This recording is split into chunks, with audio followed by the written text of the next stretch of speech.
Repito, Hechos capítulo 9, versos 1 al 22. Saulo, respirando todavía amenazas y muerte contra los discípulos del Señor, fue al sumo sacerdote y le pidió cartas para las sinagogas de Damasco, para que si encontraba algunos que pertenecieran al camino, tanto hombres como mujeres, los pudiera llevar atados a Jerusalén.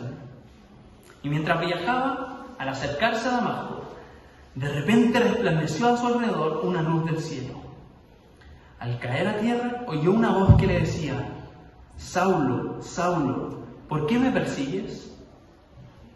¿Quién eres, Señor?, preguntó Saulo.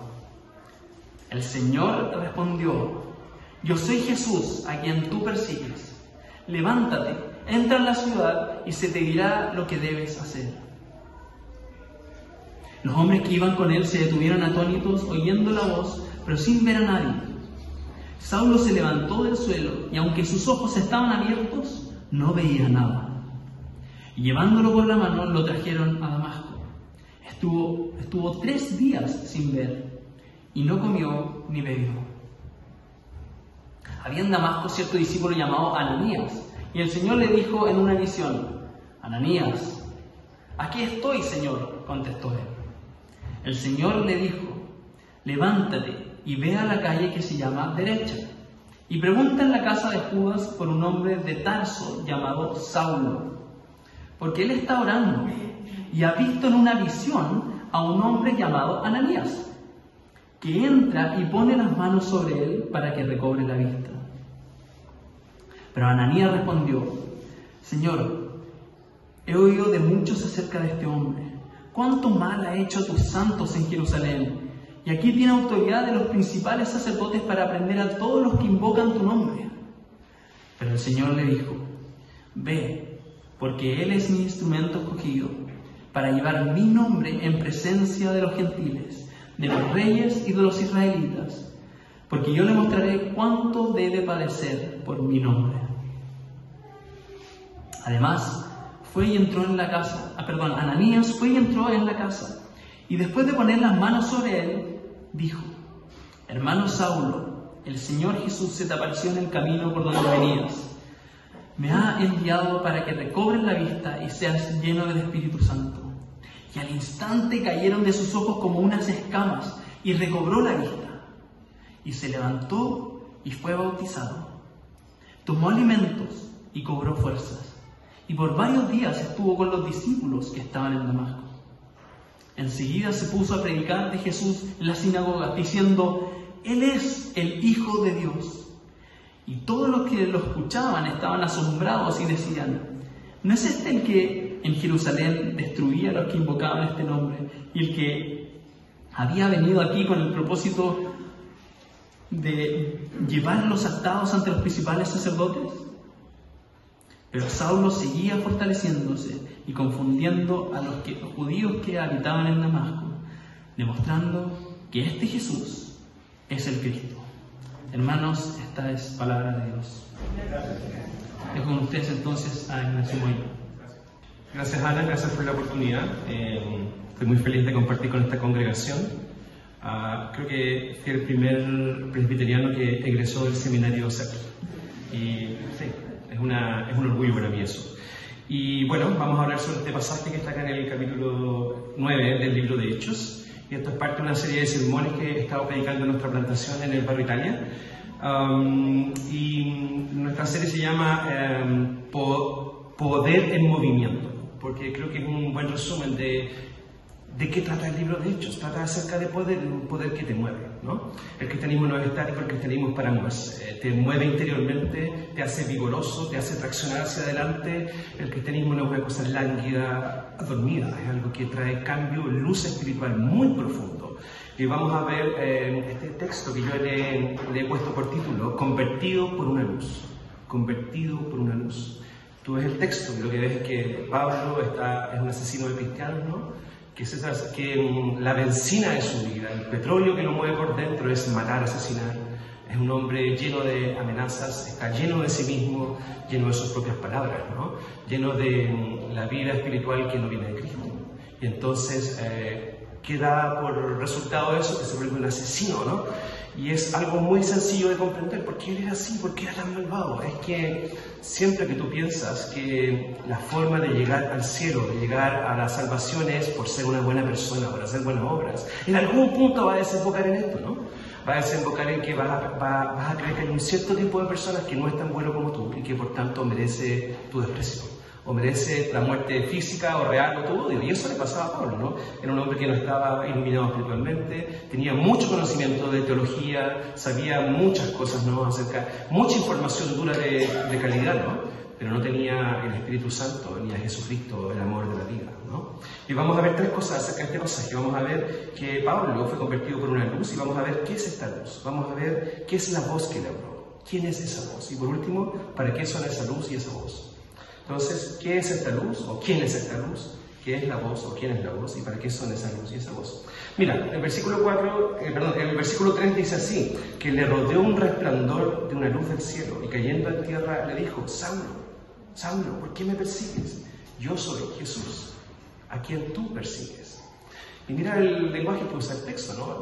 No esconde que él vio una luz, que era una luz física, ¿no? Pero vamos a ver a través del pasaje que todas estas cosas acerca de una voz y una luz no eran solamente cosas físicas, eran cosas que se estaban revelando en el interior de su corazón.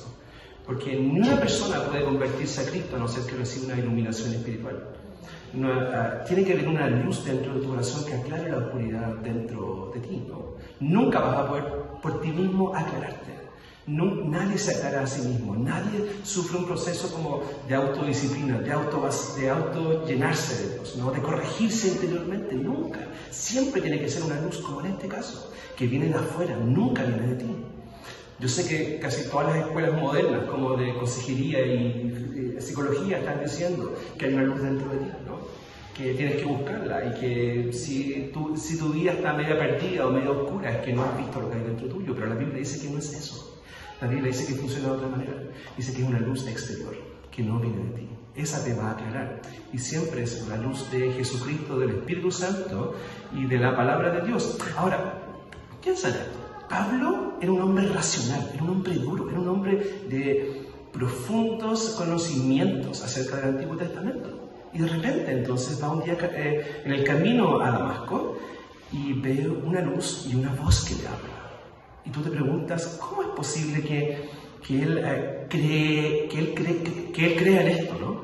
¿Por qué él no pensó, me estoy volviendo loco? Imagínate que tú un día vas por la calle y escuchas una voz, una luz que te cega y que tú dices, ¿qué está pasando conmigo? Pablo no era el tipo de persona sensible a las cosas espirituales, ni que andaba buscando experiencias. Pablo era un hombre racional, puro, duro, lógico. Él no creía en apariciones ni en cosas fantasmales, ¿no? Pero de repente viene esta luz y él dice, wow, Señor, ¿qué quieres que haga? ¿Qué quieres que haga?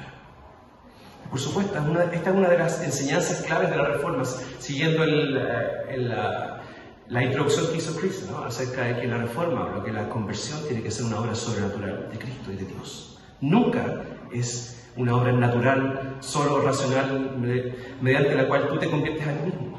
Tiene que venir de afuera.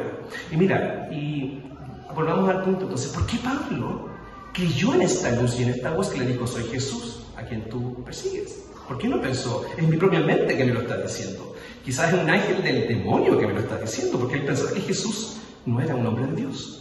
¿Cómo lo supo? Mira, déjame citar un sermón que muchos años atrás yo leí. Fue mi primer acercamiento acerca de un teólogo que se llama Jonathan Edwards. Jonathan Edwards tiene un pasaje que se llama Una luz divina y sobrenatural manifestada para sellar. No importa, es un título súper largo. Estas cosas que hacían los puritanos antiguos que le daban un título largo a sus sermones. Pero el asunto es que dice que hay una luz divina y sobrenatural, que es la fuente de toda iluminación espiritual. La única que tiene poder para cambiar el corazón.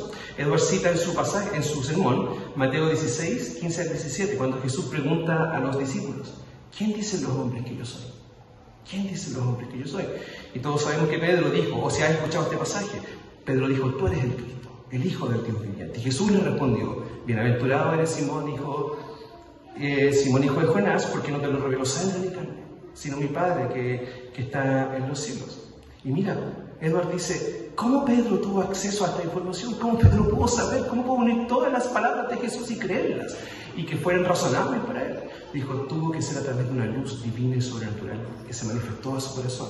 divinamente impartida por el Espíritu de Dios, dado para hacer una doctrina racional y emocional que llene el corazón por completo. Y Edwards dice, mira, había gente mucho más lista que Pedro. Los fariseos eran más listos de Pedro. Los maestros de la ley eran más listos que Pedro. Pero Pedro lo entendió.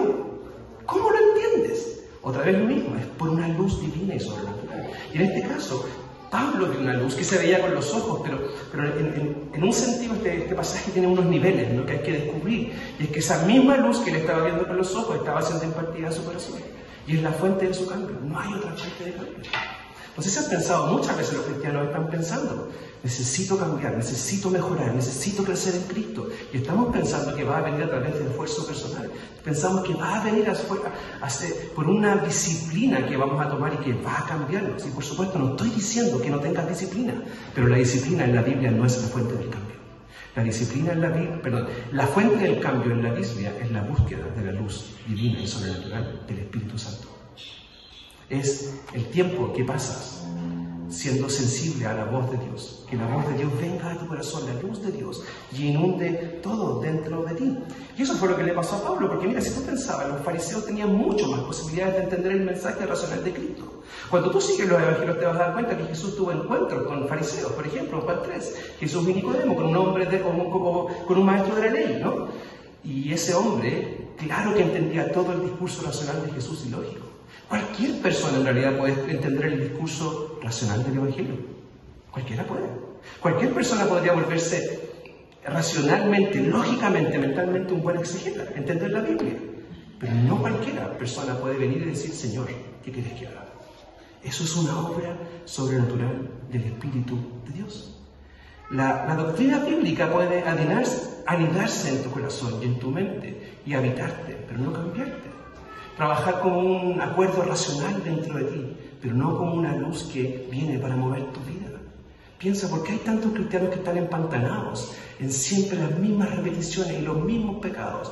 Muchas veces, por supuesto, son cristianos, han recibido la luz sobrenatural, pero de ahí empiezan a vivir por esfuerzo. Empiezan a tratar de ser disciplinados y buenas personas de estudio. Y está bien, por favor, soy un presbiteriano, una persona que trata de estudiar, que sigue el calvinismo y todas las doctrinas de la Reforma, pero al mismo tiempo el mismo calvinismo dice, y es súper humilde acerca de nuestra capacidad para seguir las cosas de Dios. Tiene que ser a través de una obra sobrenatural del Espíritu de Dios, que te vertebra y te cambia por dentro, y es la fuente del cambio, no el esfuerzo personal.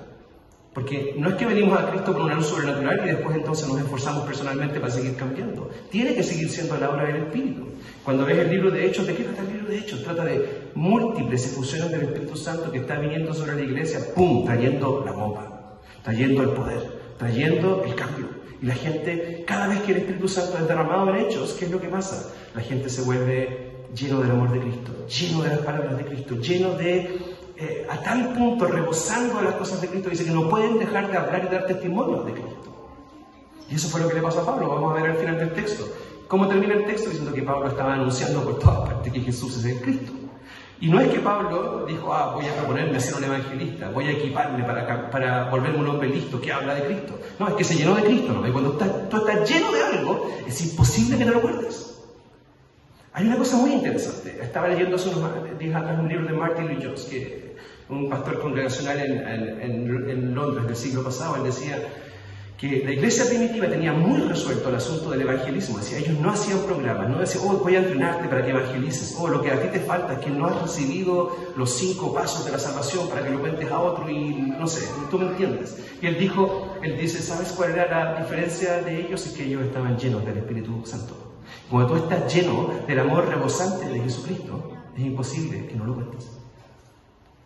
Nosotros estamos diciendo, no, lo que te falta es más entrenamiento, te falta training, te falta coaching, te falta para que puedas hablar de Cristo. Y fíjate, te desafío, mira el libro de los Hechos, ¿dónde hay coaching? ¿Dónde hay training? Simplemente la gente venía, se convertía, era lleno de una luz sobrenatural, estaba rebosando de Cristo, ¡pum!, lo contaban a la gente, listo, así funcionaba. No era más que eso. Casi siempre nuestro deseo de recibir training, entrenamiento, ¡pum!, es para no hacer nada. Es simplemente para decir, estoy ganando tiempo, mientras algo pasa en mí. Pero no estás buscando la luz sobrenatural y divina del Señor que te llene y rebose del amor de Cristo. Y aquí Pablo Lo que le pasa entonces es que viene esta luz sobre su corazón y él dice, y esta luz le habla, porque en una voz personal, ¿cierto? Y le dice, soy Jesucristo por quien tú persigues. Y Pablo rápidamente se derritió y dijo, Señor, voy a seguirte, de verdad voy a seguirte. Y claramente, esto, como buen presbiteriano voy a decir, esto es la doctrina de la gracia irresistible, ¿no? Como si Cristo viene a la vida de una persona y lo toca, esa persona se derrite, esa persona no puede resistirlo. Y lo que vemos en el texto es que esa luz lo dejó ciego, lo encandiló a tal punto, dice que el texto, que no pudo ver por un tiempo, ¿no? Esto también funciona así dentro del corazón. En el fondo, cuando una persona viene a Cristo, recibes un brillo en tu vida. Y esos brillos también pueden venir luego a través de tu vida cristiana en encuentros profundos y personales con el Señor Jesucristo, donde recibes tal nivel de luz, tal nivel de fulgor espiritual, que de repente sientes como que no ves nada. Es como cuando vas, no sé si has pasado cuando vas a Viña y vas por el túnel, el primer túnel, ¿no? Que es muy oscuro por muy largo rato, el túnel logrado, sí. Pasas por el túnel y de repente estás tan acostumbrado a lo oscuro que de repente sales a lo brillante y ya no ves, te cuesta ver.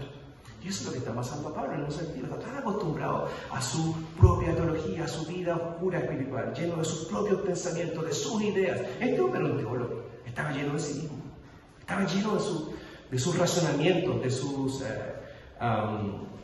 speech personales, ¿no? Y viene el Señor Jesucristo sobre él con una luz y lo deja ciego. Él no estaba preparado para recibir este nivel de claridad espiritual, para recibir este nivel de fulgor interior. No lo tenía.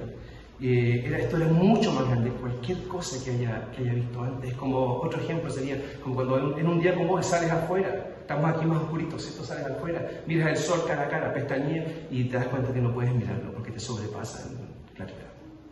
Y el apóstol Pablo fue sobrepasado en claridad de una manera radical. Y todas las cosas fueron hechas nuevas delante de él. Y el siguiente punto entonces, que Pablo escuchó una voz. No solo vino una luz, hubo un mensaje claro. Era un mensaje personal de alguien, no de algo. Y ese es el segundo punto. ¿Qué es esta voz? Dice el versículo 4 y 5, dice que cayendo en tierra hay una voz que le decía, ¿por qué me persigues? Y luego dijo, yo soy Jesús, a quien tú persigues. Y como podemos ver en el texto, no era algo, era alguien, era personal, tenía emociones, era una voz que resonaba, era personal. Y vino sobre él, y él se dio cuenta rápidamente que estaba en presencia de esta persona que él había perseguido. Déjame hablarte acerca de una experiencia que se parece un poco a esta. También uno de mis libros como clásicos que leí en mis procesos como de conversión en la Edad Media, ¿no? de mi vida, fue un libro que se llama Las Confesiones de San Agustín. Y San Agustín es un libro autobiográfico, ¿no? Donde él va mostrando cómo Jesucristo vino a su vida poco a poco a través de oraciones de personas, a través de sus lecturas de la Biblia, a través de San Ambrosio, el obispo de Milán. Y entonces va contando que su mamá oraba siempre por él, pero él siempre estaba dando como cabezazos contra una punta, huyendo de Cristo, arrancándose, ¿no? Y hasta que un día, cuenta en su libro, que estaba en un jardín, creo que fue en Milán, estaba en un jardín y de repente escucha una voz muy parecida a lo que el apóstol Pablo escucha. Y le dice a Agustín, toma y lee. Agustín, toma y lee. Y él rápidamente pudo percibir, igual que el apóstol Pablo, debe ser la voz del Señor, debe ser la voz de Dios. Yo estoy adicto a mi vida, adicto a mí mismo, estoy adicto. San Agustín era adicto a los juegos del circo romano y era adicto también a las relaciones sexuales y afectivas con personas, ¿no? Y estaba perdidísimo, ¿no? No había forma de que él se volviera un cristiano. Pero de repente él dice, algo vino dentro de mí que me empujó, ya no pude resistirlo. No era como las veces anteriores, que mucha gente me habló de Cristo, pero yo no daba el paso. Yo nunca venía, nunca cambiaba, nunca dejaba atrás mi vida. Pero en ese punto, dice Agustín, sentí que ese día fue el mismo Dios que me habló y pude distinguirlo. Me di cuenta que era su voz. Y entonces tomé la Biblia, dice San Agustín y leí en Romanos 13:13 lo siguiente, que dice, andemos de día honestamente, no en glotonerías y borracheras, no en lujurias y lascivias. Que justamente era su problema, ¿no? Él le achuntó a la Biblia, ¡pum! Y justo cae aquí el dedo, ¿no? Entonces dice, no andes en lujurias y lascivias, no en contiendas ni envidias, sino vestidos del Señor Jesucristo y no provean para los deseos de la carne. Y él dice que ese día él estalló en una inundación de lágrimas, ¿no? En una inundación de luz que vino sobre su corazón y dijo, seguro que es Jesucristo, seguro que es Él. No puedo arrancarme, estoy como en una sala pequeña donde en presencia de un devorador, ¿no? Y yo sé que no puedo huir de Él, o me entrego, o Él va a venir por mí. Y entonces, ¿qué hizo ese día? Entregó su vida a Jesucristo. Volviendo a nuestro texto, es muy parecido a lo que le pasó a Pablo. El Señor Jesucristo le dijo, soy Jesucristo, a quien tú persigues, y lo enfrentó. Jesús le dijo, tú tienes un problema, tú me estás persiguiendo, tú estás huyendo de mí. Y lo dice, pero huir y perseguir son como cosas opuestas, pero no, sabes que en el fondo siempre es lo mismo, siempre es lo mismo, porque cuando huyen del Señor Jesucristo, mira, cuando huyes del Señor Jesucristo, al final siempre se transforma como en una persecución. No es solamente que tú te alejas de Él, es que al final lo que te haces, tanto huir, te vuelves un rebelde y empiezas tú a perseguirlo. Si no eres un cristiano, un creyente, quizás no te das cuenta, estás esta mañana por primera vez aquí y dices, yo estoy huyendo y llegué aquí por casualidad. Pero al mismo tiempo estás persiguiendo a Cristo en un nivel. Mira, déjame explicarlo de la siguiente manera. Perdón, antes de eso, y si eres un cristiano, también puedes estar huyendo de Cristo y persiguiéndolo al mismo tiempo. Estás recibiendo la voz del Señor, estás recibiendo una infusión del Espíritu que te dice, vamos, deja ese pecado, deja tu vida, vuélvete, entrega tu vida al Señor más profundamente, huye de tus pasiones, deja tus pecados ocultos, deja que la luz mía venga a tu vida y saque las cosas oscuras a la luz. ¿Y qué hacemos nosotros? Lo racionalizamos, decimos, no, es que ya voy a cambiar. Esto va a ser para más adelante, porque este problema que yo tengo en mi vida, supongamos, no sé, es un problema, no sé, imagínate, es una persona que es muy orgulloso. Dice, el problema es que soy orgulloso porque es mi manera de defenderme ante la vida. Hay tanta gente que quiere comerme, yo necesito contrarrestarlo, ¿no? Y al final empiezas a racionalizarlo y empiezas a transformarlo en un ataque. Y siempre funciona así. Cuando Dios viene por ti, al final te defiendes con un ataque. Es como la gente que no es cristiana. Mucha gente no es cristiana piensa, dice, ¿por qué me volvería a Cristo? ¿Por qué dejaría que esta luz sobrenatural, de la cual he visto algunos destellos, venga y me inunde? ¿Por qué debería hacerlo? Si finalmente, si me vuelvo un cristiano, voy a perder mi libertad. Esto del cristianismo es muy complejo porque me exige rendir mi vida, me exige cambiar, me exige disciplinarme, me exige dejar ciertas cosas atrás. La gente lo intuye. Si la gente pensara que simplemente ser un cristiano se tratara de aceptar la doctrina de la justificación, ya se habían vuelto cristianos. Pero ellos saben que cuando la doctrina de la justificación por fe viene a tu corazón y crees que no puedes en tus méritos, lo que termina pasando, tú sabes que irremediablemente va a cambiar tu vida. Y la gente dice, estoy dispuesto a aceptar la doctrina de la justificación racionalmente, pero no quiero cambiar mi vida. Por tanto, no quieren aceptar nada. Entonces, ¿qué es lo que hacen? Elaboran un argumento. El cristianismo es opresivo, el cristianismo me quiere dominar, quiere que cambie, y esto no se siente libre. Y entonces empiezan a decir cosas como, yo he escuchado cosas como, es que la libertad cristiana de la cual ustedes hablan es una mala cosa, porque tiene muchos límites. Me dice que tengo que cambiar, que tengo que disciplinarme, que tengo que permitir que ciertos cambios ocurran en mi corazón. Y yo no quiero eso, yo quiero la autodeterminación, yo quiero vivir para mí mismo, yo quiero ser quien yo soy nomás. Y entonces fíjate, y al final se empieza a transformar poco a poco en un ataque y empiezan a decir, es que el Jesús que ustedes predican de la Biblia no era el Jesús original, el Jesús de la Biblia es un Jesús de amor. Y empiezan a elaborar todo un tipo de argumentos contra la religión y contra Cristo, ¿no?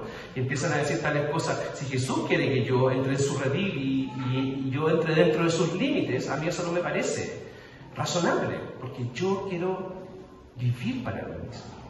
Entonces al final siempre termina transformándose como una especie de ataque. Y por eso Jesús le dice a Pablo, ¿por qué me persigues? Porque simplemente Pablo no está huyendo, lo está persiguiendo, está yendo en contra. Si te endureces mucho contra Cristo, lo vas a terminar persiguiendo. Por eso, vuélvete hoy, vuélvete hoy.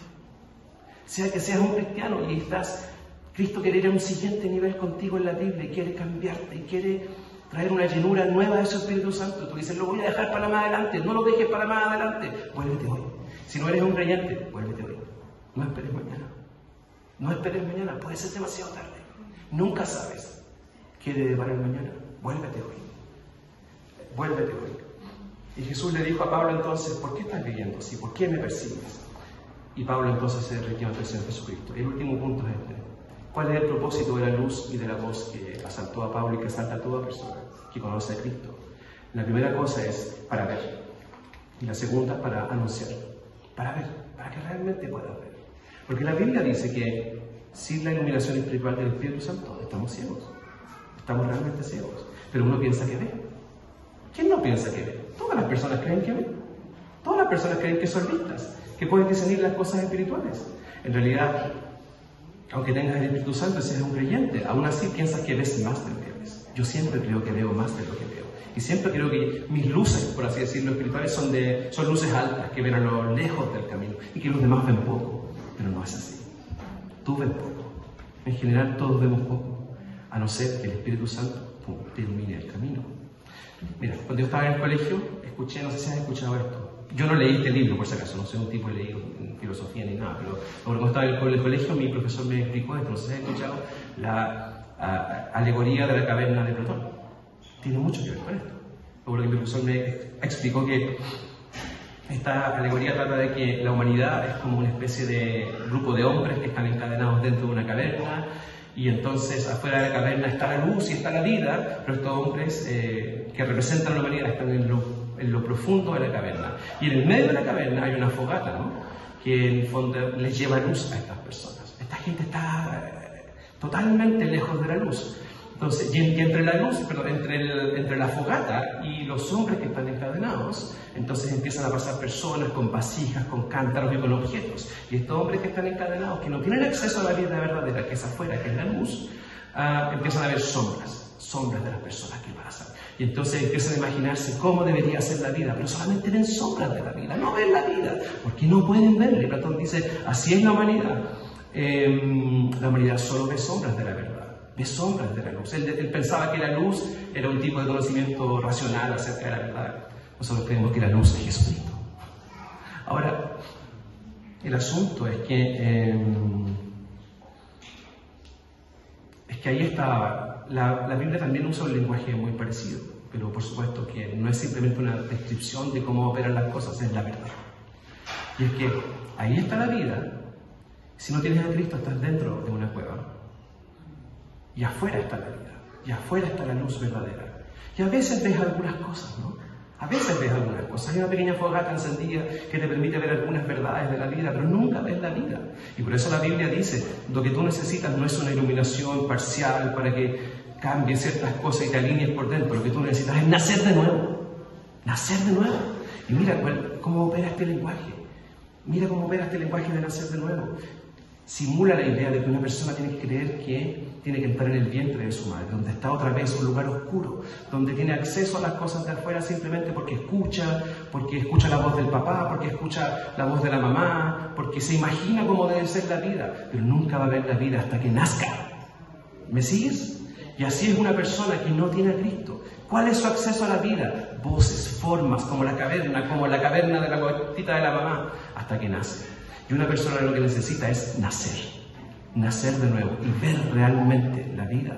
Y cuando un bebé nace empieza a darse cuenta que todo lo que había escuchado era real y era verdad, y que su papá es una persona y todo, pero él no podía hacerlo por sí mismo, alguien tiene que hacerlo por él. Y es lo mismo con una persona que no tiene a Cristo en sus vidas. El platonismo dice que estos hombres encadenados representan la humanidad, y los seres humanos solo ven lo que la fogata les deja ver. Y mira Pablo en su encuentro con Jesús. Él iba por la vida creyendo que veía. Él creía que era tan nítida su visión de la vida, que podía saber que estaba en la verdad. Y que los cristianos eran sus sucios enemigos, estos ignorantes, que creían en un Jesús resucitado. Él los miraba por debajo del hombro. Él creía, mira a los cristianos, qué gente más burda, qué gente más básica. Creen que la sangre de un hombre va a limpiar sus pecados. Creen que... y así tú me sigues, ¿no? Entonces, él pensaba todo este tipo de cosas, porque obviamente estaba lleno de sí mismo. Lleno de sí mismo. Y él pensaba que él tenía una mejor explicación de la vida. Pero no falta que se encontró con Jesús y se dio cuenta, ¿sabes qué? Yo no tengo la explicación de la vida, yo estoy ciego. Yo no veo, yo he visto sombras toda mi vida, no tengo idea de lo que es la vida. Hasta que recibió una luz que iluminó sus ojos y una voz que le explicó cuál es la verdad. Jesús es la verdad. Jesús es la verdad. Y escuchó esa voz que le dijo cuál era el problema de su vida y lo dejó ciego y volvió a ver. Y se dio cuenta que en realidad siempre estuvo ciego. Espiritualmente siempre lo estuvo. Por tanto, todas las cosas que le pasaron a él exteriormente eran como una parábola al final de las cosas que le estaban pasando interiormente. Él siempre estuvo ciego. Él siempre lo estuvo. Y no podía, un ciego no puede recibir la vista porque se esfuerza ¿Cómo recibe la vista? Alguien se la da. Y Pablo recibió la vista por el toque del Señor Jesucristo. Y el último punto, entonces, la última subsección es para anunciar.